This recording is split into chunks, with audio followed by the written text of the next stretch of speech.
Hantengu was by far the hardest and most unique character I've built so far. For this character, I wanted to include all of his primal emotions as well as Zohakten, because if there ever is a Demon Slayer sequel, I would love to see characters actually transform when they go into a surge. So this is a character that could really take advantage of that, turning from Hantengu into Zohakten, becoming a big boss fight controlled by a player. But before we even get there, I wanted to build a character with a summoner gimmick. I wanted to play as Hantengu but be able to summon all of the primal emotions at will. So this is a character that immediately reminded me of Ginyu from Dragon Ball FighterZ. That said, I think I've got a pretty good idea of what he could play like, and I hope you guys enjoy what I came up with as well. And if you're into Demon Slayer, Naruto Storm 4, Dragon Ball FighterZ, or Dragon Ball Z Tenkaichi 3, we've got Ultimate Burst coming up on September 2nd and 3rd. These are the 4 main games for this upcoming tournament, and signups are live right now. They close soon on August 28th, so you don't have a lot of time left. And each of these 4 games already has a $250 prize pool, and that number is only going to go up in the coming days. If you want to sign up, you'll find a link in the description below. You'll need to join the AGC Discord server because that's where we're going to be running things from. And in case you want to watch, just mark your calendars. It's going to be hype. With that said, to make a character in Demon Slayer, you need all of these moves. Because it's a demon, you also need a demon skill and a tilt demon skill. And because we're doing a full transformation into a completely different character, we're also going to need to do it all again for his surge form. Yeah, this is basically 2 characters in one. If CC2 goes this far for a single character, hats off to them. Because this is an incredible amount of work, and for as many moves as this list is showing you, we actually got all of them from this season of the show. We're not gonna have to make anything up. Now, in my opinion, you would play Hantengu himself. Not the tiny version, he'd be about the size that he was when he first showed up on the show. But he might shrink during some attack animations because we're bringing the whole squad for his normal attacks, his jumping attacks, and even his skills. So this is gonna require a lot of animation work, and sometimes you might see him shrink here and there to jump onto the back of one of his primal emotions, for instance. So as soon as you hit the attack button, Sekido comes out and hits you with his staff. That's the first hit of his auto combo. You hit the button again and Aizetsu comes out, hitting you sideways and then stabbing you. He also stays on screen for the third attack, where he's gonna hit you while spinning his weapon, and then again with a downward swing. Those are the first 3 attacks of the auto combo, the ones that everyone has, and then we have the finishers. The neutral finisher, the up finisher, and the down finisher that every character in this game has. The neutral finisher keeps Aizetsu on screen with this big stab, the up finisher brings in Karaku that kicks you upwards, and the down finisher switches back to Sekido, so he stabs you with his staff. But Globku, asks Little Tim, aren't we missing an emotion? Yes, we are. The jumping attacks are all about Urogi. You've got this double kick into an upside down kick for his jumping attacks, you've got this move for his dive, and Urogi being a character with wings, he should have a pretty good dive in my opinion. And there's actually one more emotion that people tend to forget, Urami. This is the tank of the bunch and is gonna be the one we use for his strong attack, which is this short range sound wave. And we're also gonna use Urami for the grab, where he's just gonna grow up and grab you with both hands, crushing your skull like this. So far so good, let's move on to the character skills. The first skill is gonna be Karaku's Wind Blast, a mid-range skill that blows the opponent back while dealing damage. This wouldn't have much of an effect from long range. Ideally you use this from close range, but it blows the opponent away. It's a combo finisher, you cannot extend this, but it even works well as a jumping skill. We see him do that in the show. Then we have the tilt skill, which uses Urogi's sound waves. And this one is an ability that you should probably be able to charge. It's another projectile, yes, but if Karaku's Wind Blast blows the opponent away finishing a combo, this one has the potential to stun them,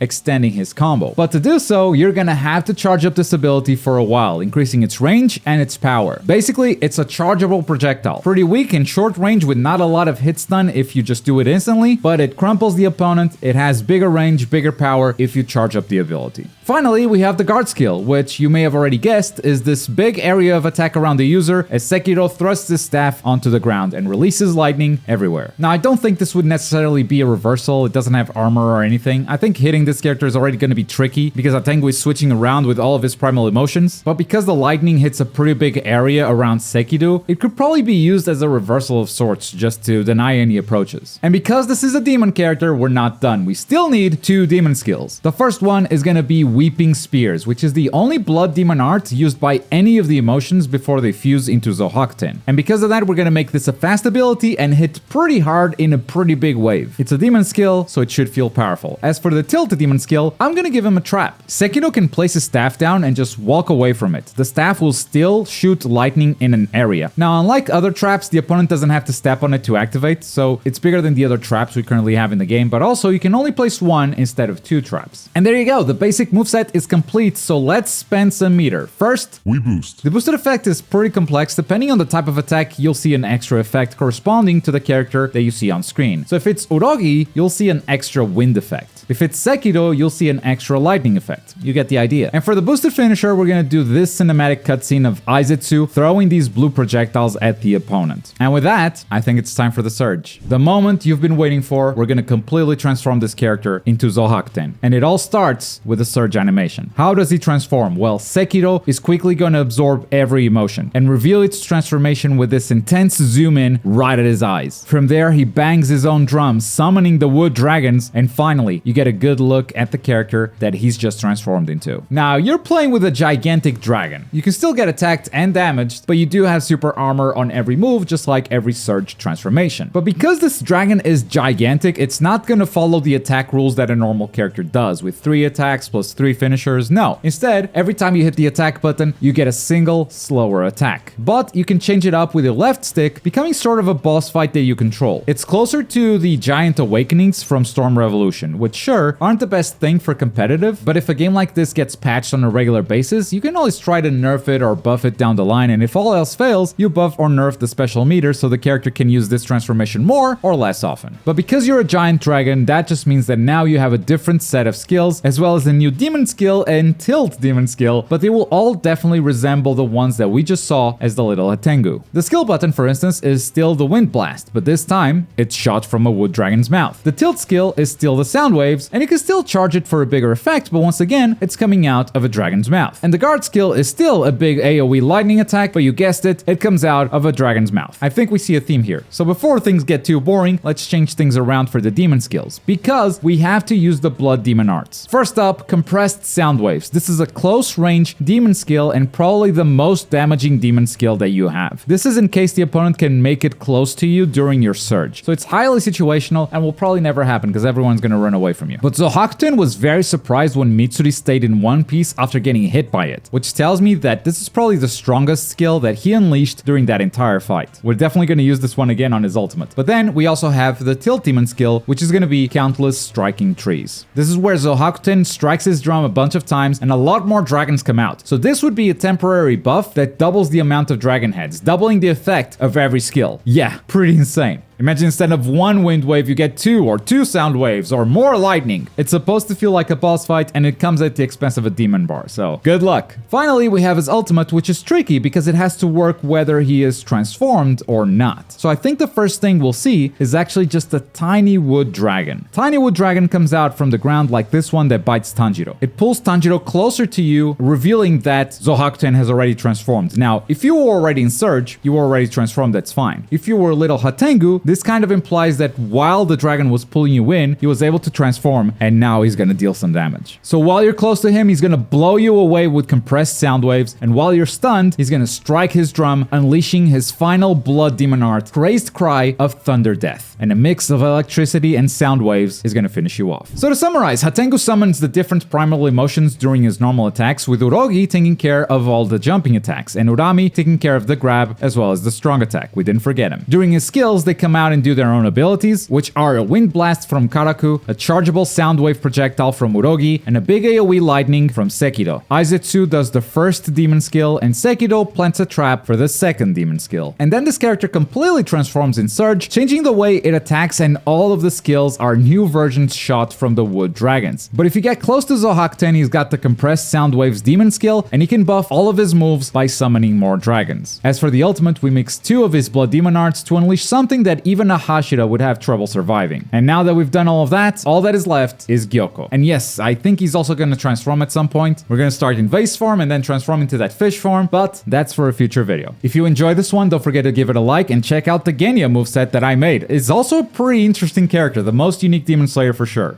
Thanks for watching. Bye.